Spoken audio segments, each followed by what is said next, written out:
बिस्मिल्लाहिर्रहमानिर्रहीम। अस्सलामु अलैकुम वरहमतुल्लाहि वबरकातुहू। Dear students, welcome back. आज हम लास्ट जो प्रीवियस लेक्चर हमने पढ़ा था स्टमक के बारे में, वो हाफ़ पढ़ा था और उसका आज स्टमक का पार्ट 2 लेक्चर जो है ना वो हम डिलीवर करेंगे आज। तो लास्ट लेक्चर को थोड़ा सा मैं रिवाइज़ कर देता हूँ कि लास्ट लेक्चर में हमने स्टमक की डेफिनेशन पढ़ी, फिर उसके बाद हमने उसकी शेप पढ़ी और लोकेशन, फिर उसके पोर्शंस, फिर उसके बाद उसके स्फिंक्टर्स पढ़े, ठीक है। और फिर हमने gastric juice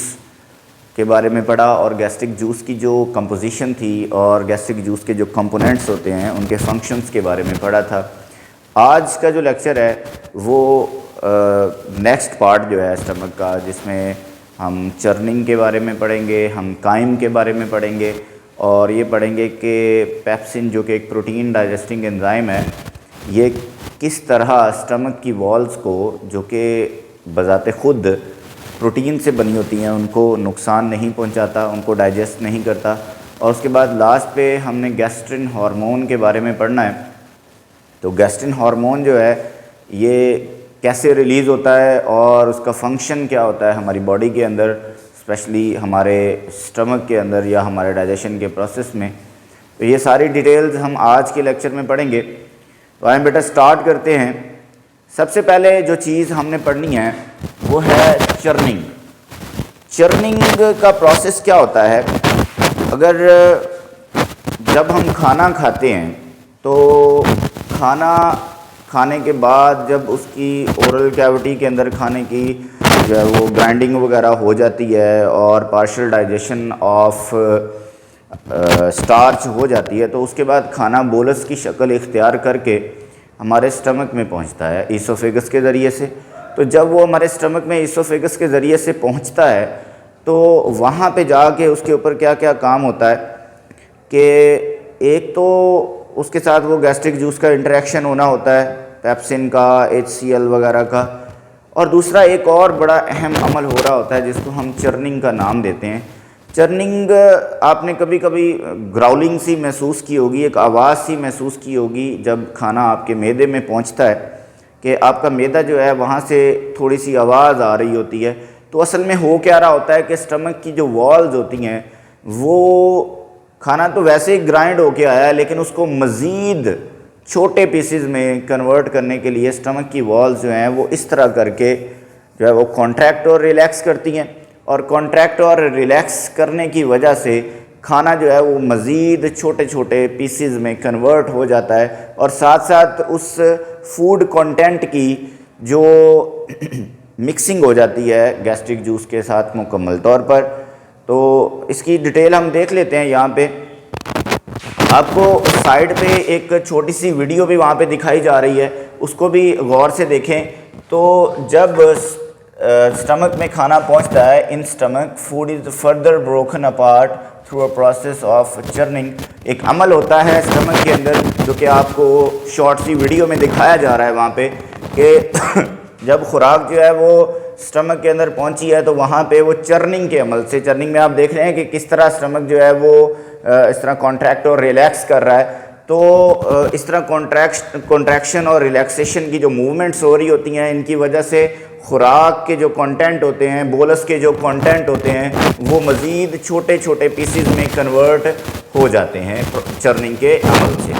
the walls of stomach contract and relax, जैसा कि वीडियो में दिखाया जा रहा है कि स्टमक की जो वॉल्स हैं वो कभी कॉन्ट्रैक्ट कर रही हैं, कभी रिलैक्स कर रही हैं, और इन मूवमेंट्स की वजह से क्या हो रहा है, एक तो खुराक जो है वो टूट रही है छोटे पीसेस में, और दूसरा अमल ये हो रहा है कि उसकी थारो मिक्सिंग हो रही है फूड की गैस्ट्रिक जूस के साथ। यानी वो कभी स्टमक जो है वो कभी खुराक को उठा के इस साइड पे फेंकता है, कभी इस साइड पे फेंकता है, जिससे वो जो गैस्ट्रिक जूस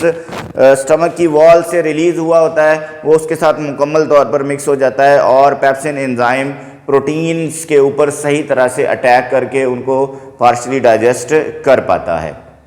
तो ये तो था चर्निंग का अमल। अच्छा, इस चर्निंग के अमल से एक और भी काम होता है। आपको पता है जब भी कॉन्ट्रैक्शन और रिलैक्सेशन का अमल होता है तो कॉन्ट्रैक्शन और रिलैक्सेशन के अमल की वजह से एक फ्रिक्शन सी पैदा होती है और उस फ्रिक्शन के प्रोसेस से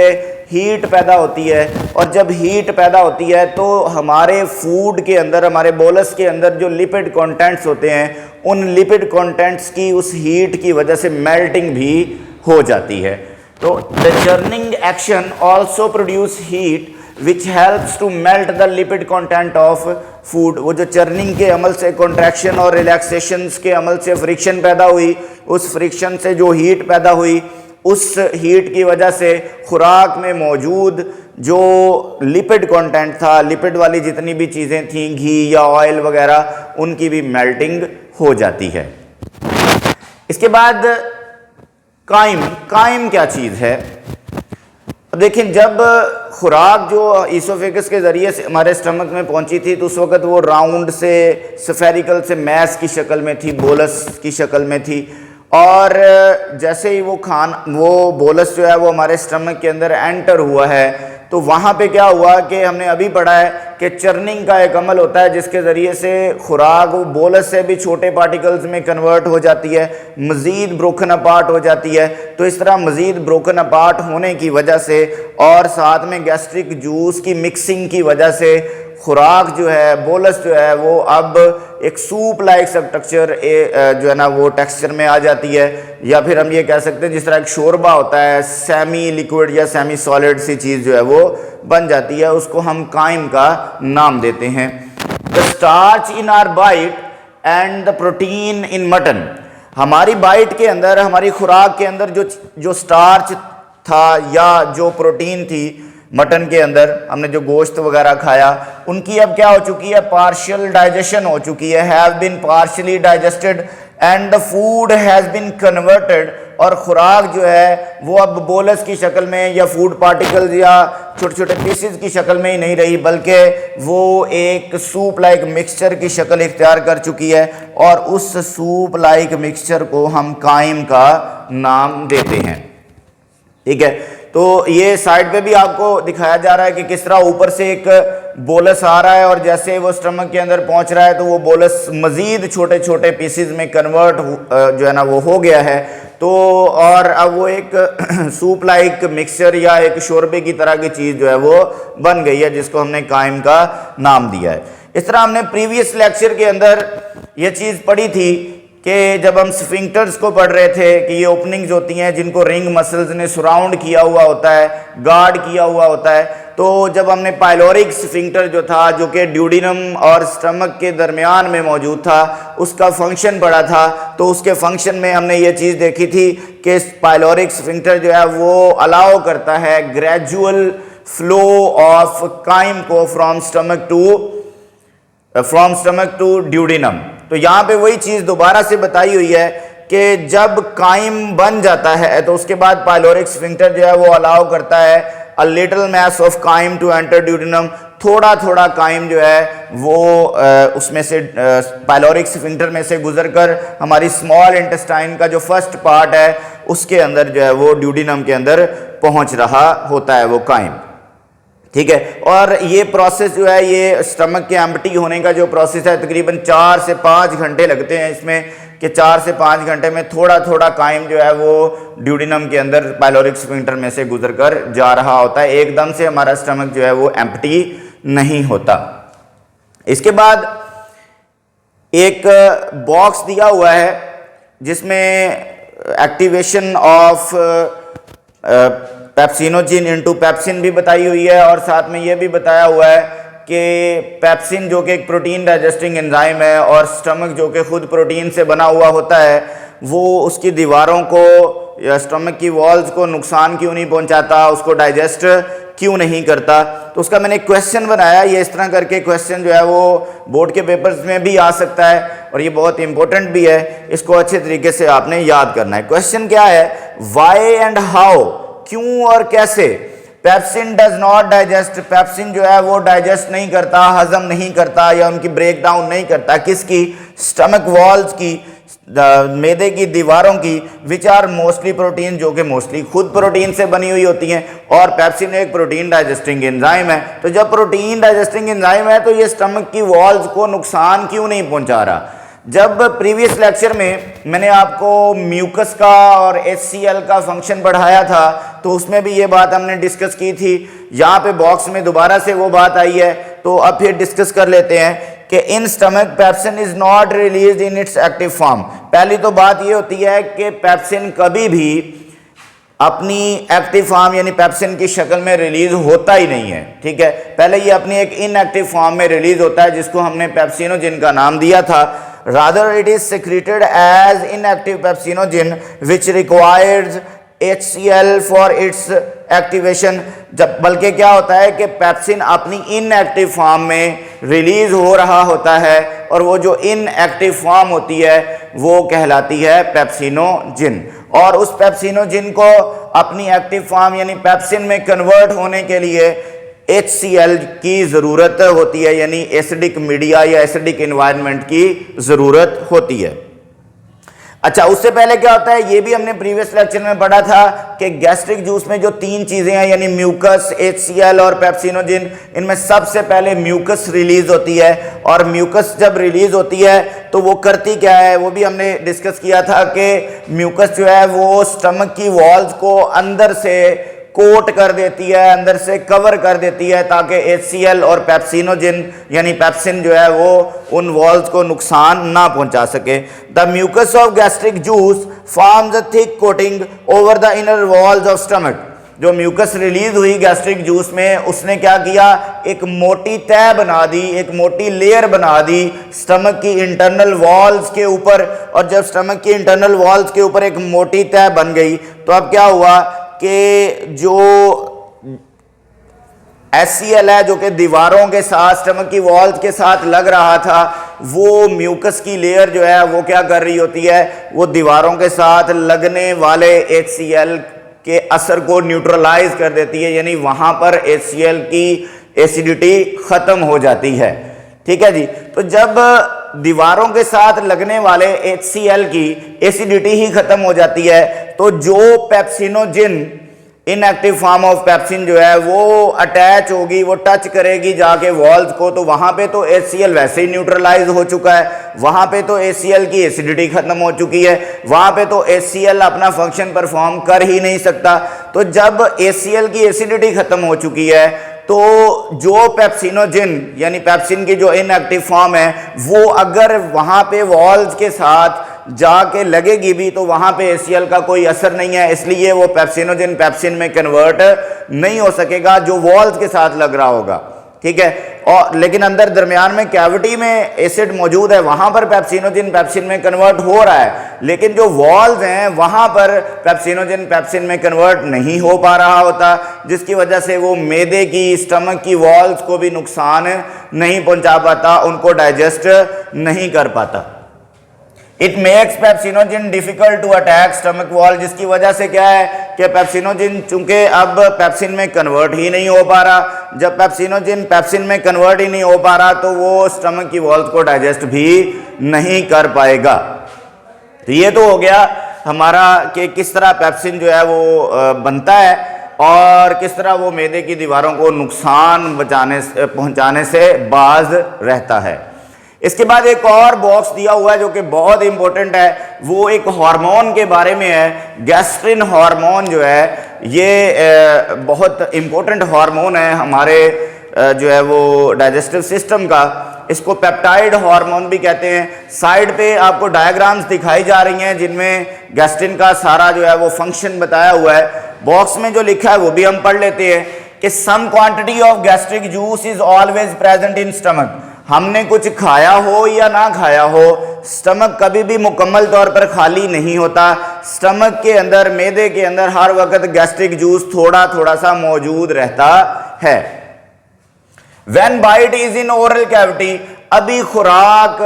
अभी निवाला हमारे मुंह में ही होता है, ब्रेन क्या करता है वो एक मैसेज सेंड कर देता है स्टमक की वॉल्स को कि वो गैस्ट्रिक जूस थोड़ा सा रिलीज कर दें। यानी अभी खुराक मैदे में पहुंची नहीं है, मैदे में गई नहीं है, अभी मुंह में है खुराक, तो उसी वक्त ब्रेन की तरफ से एक मैसेज चला जाता है हमारे स्टमक की वॉल्स को कि वो थोड़ा गैस्ट्रिक जूस रिलीज कर दें। व्हेन फूड रीचेस, जब खुराक जो है वो स्टमक के अंदर पहुंचती है, मोर गैस्ट्रिक जूस इज सेक्रेटेड। तो अकॉर्डिंग टू नीड, अगर तो उस खुराक के अंदर जो हमने अभी अभी खाई है और अभी अभी हमारे स्टमक के अंदर पहुंची है, अगर उस खुराक के अंदर ज्यादा प्रोटीन मौजूद है तो ज्यादा गैस्ट्रिक जूस रिलीज हो जाएगा, और अगर कम प्रोटीन मौजूद है तो कम गैस्ट्रिक जूस रिलीज होगा। इफ देयर इज लिटिल और नो प्रोटीन इन फूड, अगर हमारे खुराक के अंदर या तो प्रोटीन है ही नहीं या फिर बहुत थोड़ी है, तो उसकी वजह से क्या होगा, stomach does not secrete more gastric juice, तो स्टमक हमारा मैदा जो है वो मजीद गैस्ट्रिक जूस रिलीज नहीं करेगा। In this case already present. On the other hand, अगर हम दूसरी तरफ ये देखें, if more proteins are present, अगर खुराक के अंदर ज्यादा प्रोटीन जो हैं वो मौजूद हैं, तो इस केस में क्या होगा कि बहुत ज्यादा गैस्ट्रिक जूस जो है वो हमारे स्टमक वॉल से सिक्रीट होगा। लेकिन बहुत ज्यादा गैस्ट्रिक जूस सिक्रीट होने से पहले क्या हो रहा है कि वो जो हमने ऊपर पढ़ा है कि थोड़ी सी क्वांटिटी हर वक्त गैस्ट्रिक जूस की हमारे स्टमक के अंदर मौजूद रहती है, वो जो थोड़ी सी क्वांटिटी है वो आने वाली प्रोटीन की डाइजेशन स्टार्ट कर देगी, बिगिन कर देगी। ठीक है, तो जब वो बिगिन हो जाएगी डाइजेशन ह्यूज प्रोटीन्स की, तो ह्यूज प्रोटीन्स के मॉलिक्यूल्स यानी प्रोटीन के बड़े बड़े जो मॉलिक्यूल्स होंगे वो छोटे छोटे पेप्टाइड्स में कन्वर्ट होना शुरू हो जाएंगे। ये जो पेप्टाइड्स हैं, ये जो प्रोटीन की जो अगली फॉर्म बनी है यानी पेप्टाइड बने हैं, ये क्या करते हैं, ये स्टमक के कुछ सेल्स को स्टिमुलेट कर देते हैं। ये जो पेप्टाइड्स होते हैं और प्रोटीन्स होती हैं जो अभी अभी डाइजेस्ट हुई हैं, ये स्टमक की वॉल्स को स्टिमुलेट करती हैं कि वो एक हार्मोन रिलीज करें, और उस हार्मोन का नाम होता है गैस्ट्रिन, जिसके बारे में हम अभी पढ़ रहे हैं। गैस्ट्रिन हार्मोन जो है वो रिलीज होता है। गैस्ट्रिन हार्मोन जो है ये जब रिलीज होता है तो कुछ तो हमारे ब्लड के अंदर एंटर हो जाता है, यानी वहां से अब्जॉर्ब होकर ब्लड के अंदर चला जाता है, और कुछ हमारे स्टमक के अंदर ही मौजूद रहता है। जो ब्लड के अंदर डिस्ट्रीब्यूट हुआ, ब्लड के अंदर दाखिल हुआ और उसके बाद पूरी बॉडी में जा रहा है, तो वो वहां पे कर क्या रहा है। ये साइड पे आपको एक डायग्राम दिखाई जा रही है, इसमें अगर आप देखें तो गैस्ट्रिन के डिफरेंट फंक्शन जो है उसमें दिखाए हुए हैं। इसमें सबसे पहले तो ये बताया हुआ है कि जो ये होता है गैस्ट्रिन हार्मोन, ये इंटेस्टाइन के अंदर जो फूड की मूवमेंट है उसको एड कर रहा होता है, यानी फूड की मूवमेंट में हेल्प कर रहा होता है। और दूसरा फंक्शन उसका ये बताया हुआ है कि ये स्टमक के अंदर जो है वो गैस्ट्रिक जूस की रिलीज का काम करता है। ठीक है, और तीसरा फंक्शन उसका बताया हुआ है कि पैंक्रियाज, जो कि हमारे डाइजेस्टिव सिस्टम का एक एसोसिएटेड ग्लैंड है, उसको भी ये इंड्यूस करता है, स्टिमुलेट करता है कि वो अपनी सेक्रीशन यानी पैंक्रियाटिक जूस रिलीज करे। और इस साइड पे ऊपर आपको फंक्शन दिखाया हुआ है जिसमें लिवर के बारे में बताया हुआ है कि लिवर जो है वो क्योंकि लिवर ने प्रोड्यूस करना होता है बाइल, तो उसको भी ये स्टिमुलेट करता है कि बाइल प्रोड्यूस करे, लिवर को हेल्प करता है, एड करता है कि वो बाइल प्रोड्यूस करे। और बाइल चूंकि वहां से लिवर में प्रोड्यूस होकर लिवर में रहता नहीं है, बल्कि वो कहां पे आ जाता है, वो नीचे गॉल ब्लैडर के अंदर आ जाता है, तो गॉल ब्लैडर को भी ये जाके स्टिमुलेट करता है कि अपना बाइल जो उसके अंदर अभी अभी आया है उसको स्मॉल इंटेस्टाइन के पार्ट ड्यूडिनम के अंदर रिलीज कर दे।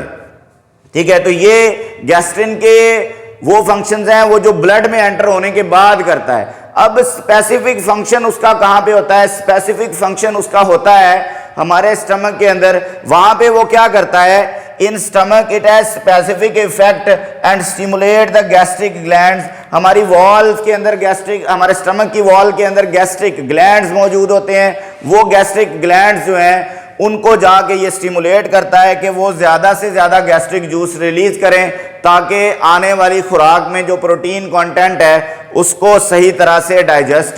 किया जा सके। ठीक है जी, तो ये तो आज का हमारा लेक्चर था, इसको एक बार हम रिवाइज कर लेते हैं। सबसे पहले हमने चर्निंग का पढ़ा कि चर्निंग वो अमल है कि जब खुराक जो है वो हमारे स्टमक में पहुंचती है तो चर्निंग के प्रोसेस के ज़रिए से उस खुराक को मज़ीद छोटे छोटे पार्ट्स में कन्वर्ट किया जाता है। इस अमल में हो क्या रहा होता है कि स्टमक की जो वॉल्स होती हैं वो कॉन्ट्रैक्ट और रिलैक्स करती हैं, जिससे एक तो खुराक मज़ीद पिस जाती है, यानी उसकी ग्राइंडिंग हो जाती है, दूसरा खुराक जो है वो मुकम्मल तौर पर थारोली जो है वो गैस्ट्रिक जूस के साथ मिक्सअप हो जाती है। और एक और भी इसका फंक्शन था कि चर्निंग के एक्शन की वजह से हीट भी पैदा होती है, जिससे हमारे फूड के अंदर जो लिपिड कंटेंट होता है वो सारे का सारा मेल्ट हो जाता है। उसके बाद काइम के बारे में हमने बात की कि जब हमने जो खाना खाया उसके अंदर जो स्टार्च था उसकी डाइजेशन तो हो गई थी, हमारे मुंह के अंदर यानी ओरल कैविटी के अंदर पार्शियल डाइजेशन उसकी हुई थी, और जो प्रोटीन्स थी उनकी पार्शियल डाइजेशन हो जाती है हमारे स्टमक के अंदर। तो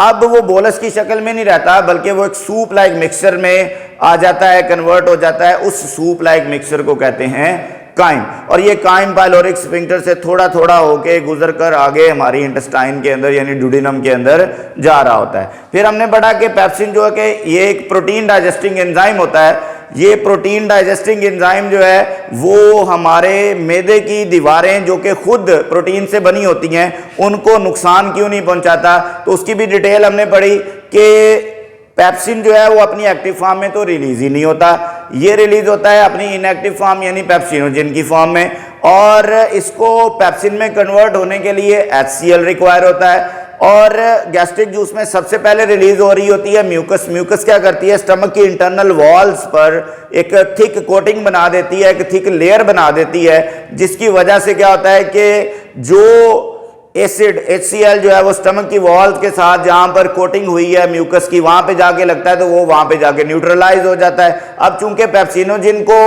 चाहिए होता है HCl अपनी एक्टिवेशन के लिए, तो वॉल्स के साथ तो HCl जो है वो वहाँ पे नॉन वर्किंग हो चुका है, ठीक है, वहाँ पे तो वो नॉन एफिशिएंट हो चुका है, जिसकी वजह से वहाँ पर पेप्सिनोजेन पेप्सिन में कन्वर्ट नहीं हो पाता, इसलिए वो स्टमक की वॉल्स को भी नुकसान नहीं पहुँचा पाता। उसके बाद हमने गैस्ट्रिन का पढ़ा कि गैस्ट्रिन एक हार्मोन है कि ये गैस्ट्रिन हार्मोन जो है वो जब हमारी खुराक के अंदर मौजूद प्रोटीन्स की पार्शियल डाइजेशन होके वो पेप्टाइड्स में कन्वर्ट हो जाती है, तो वो पेप्टाइड्स हमारे स्टमक की वॉल्स के साथ जो है वो टच होते हैं, उसको स्टिमुलेट करते हैं उसके सेल्स को कि वो एक हार्मोन रिलीज करें जो कि गैस्ट्रिन कहलाता है। कुछ गैस्ट्रिन तो हमारे ब्लड में शामिल हो जाता है और पूरी बॉडी में डिस्ट्रीब्यूट होता है, और कुछ गैस्ट्रिन जो है वो स्टमक के अंदर मौजूद रहता है। जो बॉडी में जाता है वो जो है ना वो फूड की मूवमेंट को एड कर रहा होता है स्मॉल इंटेस्टाइन में, और उसके अलावा पेंक्रियाज को इंड्यूस कर रहा होता है, और बाइल को एम्प्टी कर रहा होता है, यानी गाल ब्लैडर को एम्प्टी कर रहा होता है, उसमें से बाइल को निकाल रहा होता है, और उसके अलावा लिवर को भी ये स्टिमुलेट करता है कि वो बाइल पैदा करे। और स्टमक के अंदर इसका क्या फंक्शन है, स्टमक के अंदर इसका ये फंक्शन है कि ये गैस्ट्रिक ग्लैंड्स को जाके स्टिमुलेट करता है कि वो गैस्ट्रिक जूस रिलीज करें, ताकि जो प्रोटीन अभी तक पार्शली डाइजेस्ट नहीं हुई, जो पेप्टाइड्स में कन्वर्ट नहीं हुई, उसको डाइजेस्ट किया जा सके। ये था बच्चों आज का हमारा लेक्चर। ये हमारा स्टमक का जो टॉपिक था वो कंप्लीट हुआ आज। इसके बाद हमने स्मॉल इंटेस्टाइन का टॉपिक जो है वो स्टार्ट करना है, और उसमें 1 बाय 1 हम उसके तीनों पार्ट्स के बारे में डिटेल स्टडी करेंगे। इंशाल्लाह मिलते हैं नेक्स्ट लेक्चर में। अल्लाह हाफिज़।